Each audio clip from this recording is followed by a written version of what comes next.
Welcome back to the podcast that explores creating meaningful art experiences in the built environment. I'm your host, Martha Weidman, CEO and co-founder of 9.Arts. If you haven't already, take a moment to check out our state-of-the-art report at the 9.Arts website. That's the spot where we bring heart and soul to the data of the survey that we sent out and studied the ROI of art and community on the built environment. Today, our guest on the show is Dan Doyle. He's the Senior Vice President and COO at the Beach Company. He's got an interesting background in architecture that he brings to development and really highlights artistic qualities of a building. He's got a cool story about an 8-story mural. I love the way that he describes this experience of creating the mural and then the impact that it has on the people who are represented. So stay tuned and enjoy the show.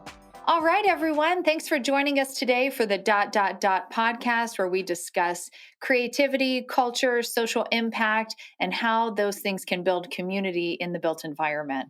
I'm excited to have on the show today Dan Doyle, the Chief Operating Officer at the Beach Company, who's based in Charleston. And Dan has done some incredible work on shifting the ways that community can impact their projects. So I'm excited to have him on the show with us today. Dan, thank you so much for being here. Thank you, Martha.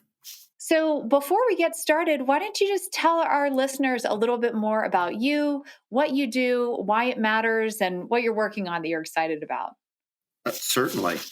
So I'm originally from Detroit, Michigan, and grew up in the greater Detroit area, attended college at the University of Michigan, and my undergraduate degree is in architecture. And that's really where I got my first exposure to the buildings, and anyone who's gone through a program like that also understands the exposure to art and design, and the program was very conceptual based.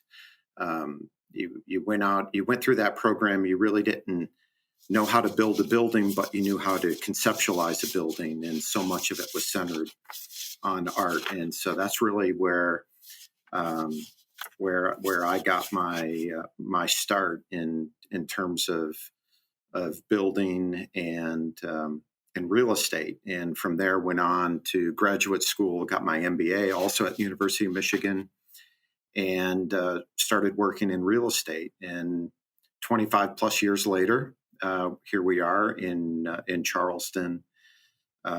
Raised my family here, and have been building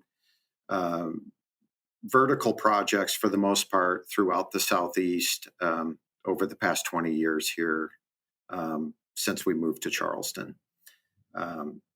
In terms of why it matters, so much of what we do has an impact on the communities in which we do business. And so feel like we have a great responsibility to deliver quality, thought-provoking projects.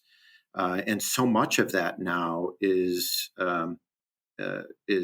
inclusive of art or other types of messaging within our projects. So the impact and the footprint that we leave has a lasting impression. Oh, it's so powerful.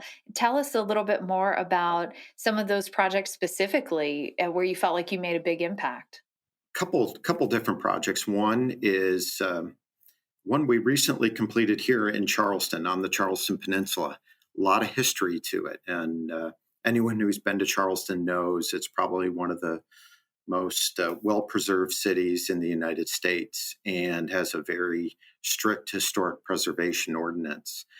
And the founder of our company built an apartment building in downtown Charleston in 1950. And over time, that building served as affordable housing.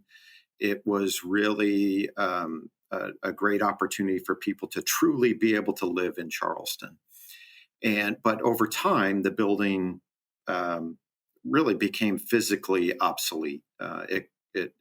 It was essentially just got old and started breaking down. So we felt it was time to take the building down. It was 14 stories in height, It was one of the tallest buildings in Charleston. You just don't see that every day.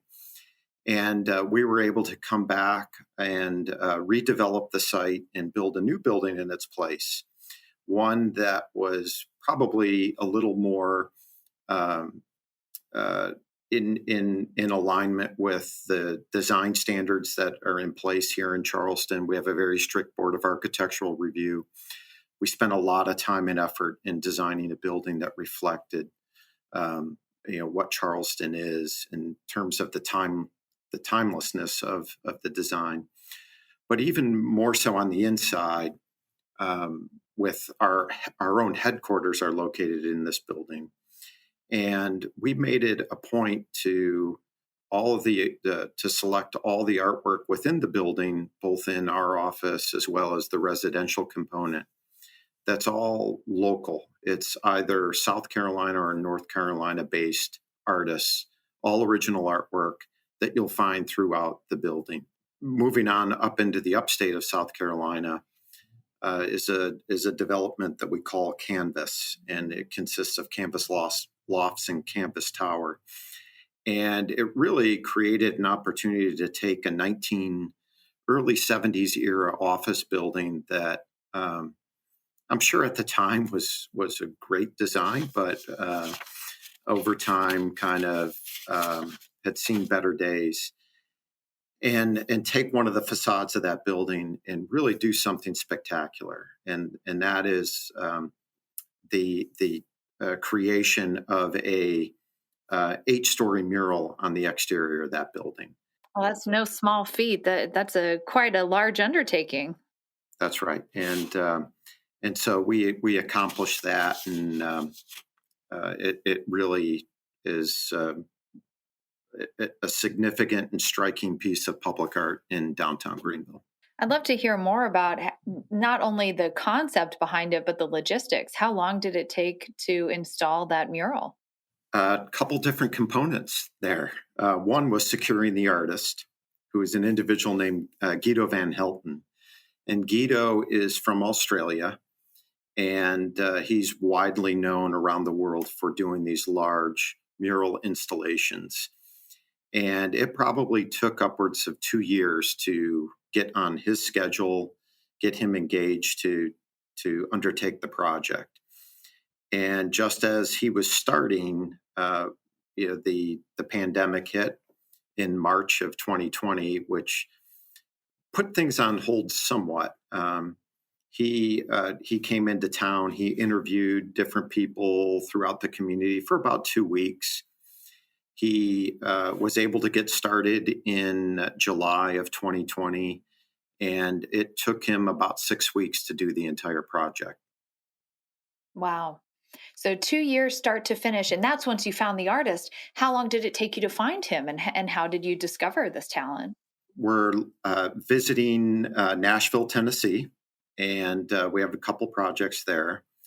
And we saw one of his murals in Nashville. It's in an area called the Nations neighborhood in Nashville, Tennessee, and it was on the side of an old silo, and it was very moving in terms of the meaning behind it and how it came to be.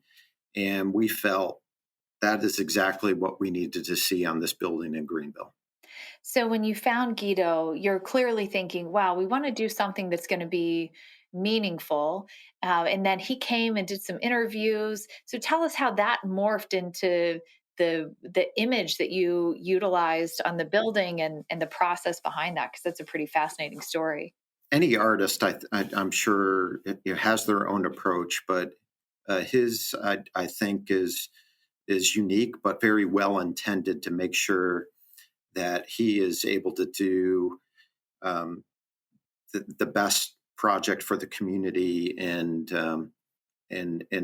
for the people that will experience it. The first or second day he was there was a feature story in the local newspaper about the desegregation of Greenville public schools. It was going on 50 years.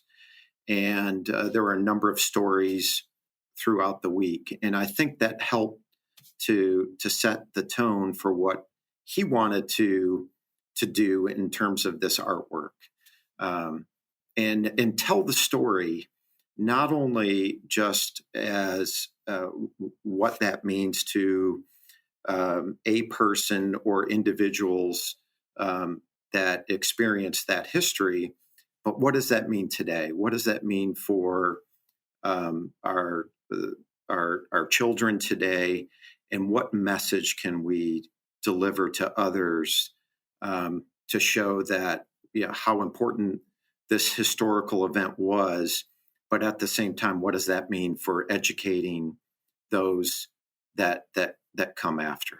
So the figure shown in the piece of art is an important figure to the cultural history of Greenville. Tell us about Pearly Harris. Ms. Harris was the first African American teacher to teach in Greenville Public Schools um, post segregation. And um, she has a story, as I'm sure you can imagine. But so much of it it's more about her as an educator, and her being able to teach so many generations of children over the years that have been able to learn from her. And so not only was she this pioneer, but I think more so it's the benefit that children have gained from her as an educator throughout her career in Greenville Public Schools.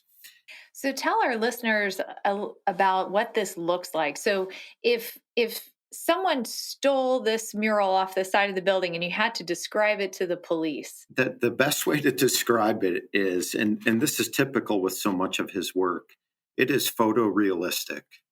It is photorealistic imagery of Ms. Harris as the central figure, surrounded by children.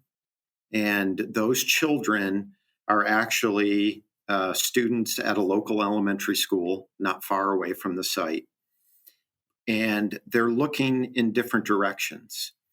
And where this building in this facade is positioned is at the gateway into downtown Greenville from the west side of town. And so as you're driving and approaching, these images are looking down on you as you're coming into town. And as you pass the building, some of them are looking at you as you pass the building, and some are looking at you as you go the opposite direction.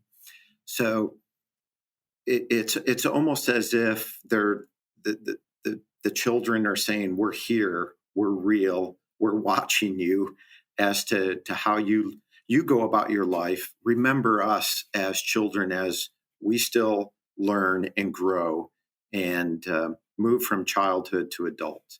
Wow, how powerful. And when people were seeing this come together, how did the people respond who were actually shown as the figures in the mural and then the community in general? Yeah, I think you talk to anyone and they're overpowered by the imagery and the message in terms of what it says. And listen, we can't. It's still, I'm sure, in very fresh in so many people's minds of what that meant to be in a segregated society, in a segregated school, and to be that first person that came out um, and was a part of making change happen is very powerful. So there was a lot of talk and discussion that's the central theme. But I also think just as much of the painting, the mural, is about the future of our children and how important education is to our children, and what that means to everyone's future. How many times in your career have you had an opportunity to be involved in a project like that? This is the first one, I can tell you that, of this scale. Um, and there's part of the all the things we just talked about, all of the background there. but there's also part of just seeing it go into place and the logistics that have to come in play. And the fact that that Guido does this by hand and to see it play out is just, it's amazing. The talent is incredible. I still don't know how he does it, but it is something that I know he takes a tremendous amount of pride in. But he stuck it out. It was hot. It was lonely, I'm sure, but he made it happen, and everyone thanked him for it. And now he has a great piece of work there in Greenville. As you reflect, how do you think that changes your mindset of how you approach projects moving forward? We've had the discussion here internally that we would like to do something like this if we can on any project moving forward. It's one thing to have examples of artwork on the interior of a building, which is part of the experience. But not everyone gets to go inside. Not everyone can partake in that interior experience.